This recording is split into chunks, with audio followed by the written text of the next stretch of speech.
that's sent over, and perhaps I can also do some clarification as to exactly what I understand SwissIndo have done. And the first point is that, SwissIndo, many other, they call them gatekeepers, and in banking, especially for large accounts, with the global accounts, the collateral accounts, the prosperity accounts, they have someone that will be named on the account as the de jure signatory, and they've never had de facto because everything's working on energy. So they may be on the account and their signature is required. However, it's not their value to actually go and touch, and they don't touch it. And even if they would try to touch it, because it's only a de jure signatory and not a de facto signatory, the banks would not execute any orders unless they followed very specific protocols for each account. Heather, can you just explain the difference between the de jure and de facto?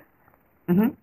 A de jure would be their name is actually on the account. All the records show that that particular individual is the account holder, the signatory.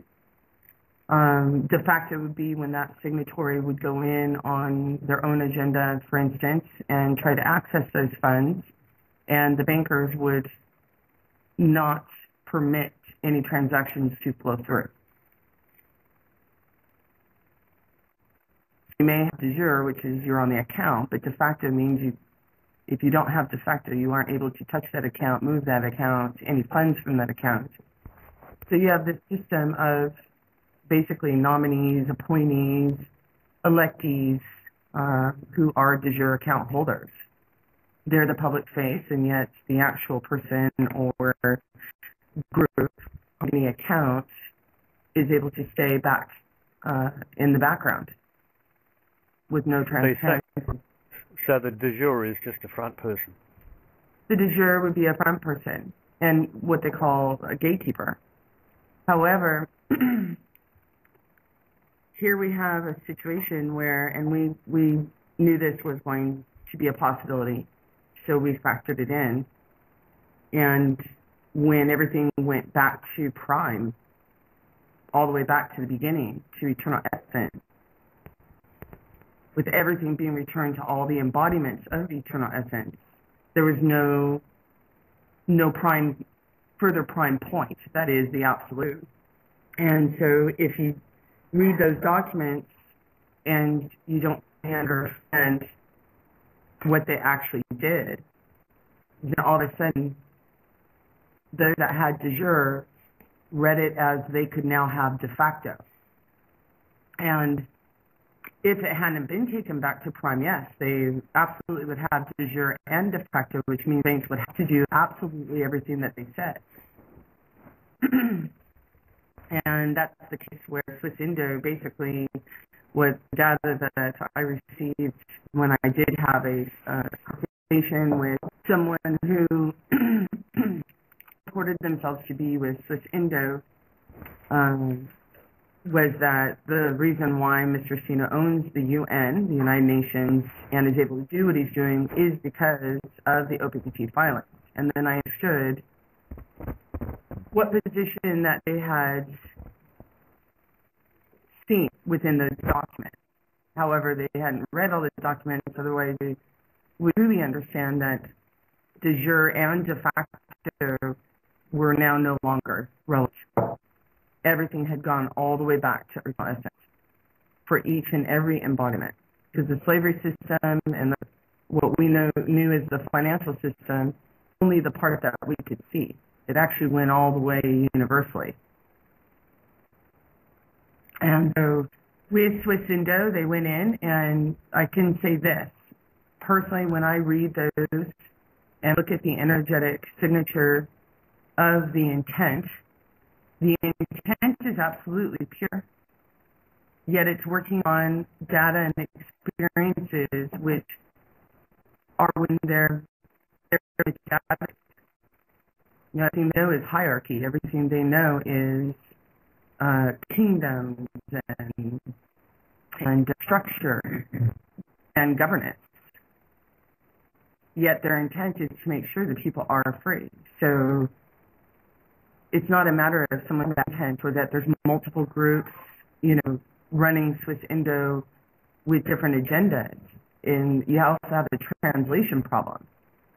You have a huge translation problem, which they're working basically, they have all this money formally in their de jure, yet they don't have access to it to be able to properly go in and have all of these documents properly translated. And so they're writing them in their own, and then someone's going in and using a free translation program. So that's a part of it. I'm not saying it's all of it. I'm saying it's part of it. You have incorrect translation. Yeah, so as far as the energetic signature, I find whoever is writing the document as Mr. Sino, it is a pure intent. They're just working off of the tools, the old former tools that they know. And it's much, much pure, simpler, and more beautiful than that as far as having to follow any hierarchies. There are no hierarchies. There are no kingdoms in the sense of the old former system. The kingdom is each and every embodiment. Each embodiment is the king, the queen, or the governance of that embodiment, and no other.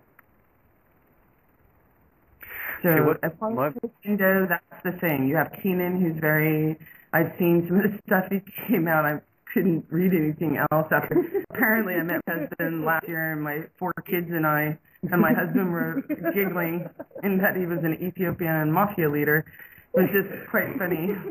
But, and I felt bad for Keenan at that point, because I knew that, this all has to go around, this is all revolving around this SwissIndo and the gatekeeper.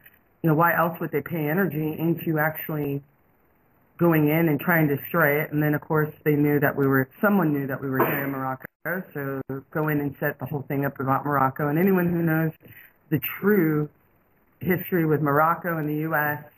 and the actual relationship, current relationship, if you're in Morocco, it doesn't matter where you are on the planet, if a particular corporation wants you, or a family, they go get you. There's no such thing as immunity or no jurisdiction or any of that. They just go in and they get you. So I felt really bad, because someone really set Keenan up if that was the information they were giving him, and he was, feeding it out to the public in any form, shape, form. There's huge paper trails everywhere, but, just right now I can understand where everyone is. This is all about separation. Everything I see is feeding into separation.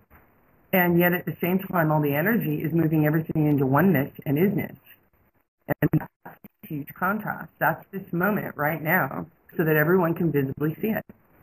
So SwissIndo, as far as the energetic signatures, they're absolutely transparent, even if the embodiments are not. And I see an incredible purity in the documents that I'm reading. But I do see where they think that, they've had, now they think that they have de facto, and yet it's already all distributed. It's already, everything's back with the people. They just don't know how to move forward. And kingdoms, or, 5 kingdoms and all this is definitely not going to happen, because it's already kingdoms in each and every embodiment throughout the universe, not just planetary. That's the clarification I'd like to make on SwissIndo, and so that you understand what's happening with the banks and the gatekeepers, that there's no factions really. Everyone's fighting for something that no longer exists, because it's already been redistributed. That was part of the solution of the absolute plan, that it was already done before it even began.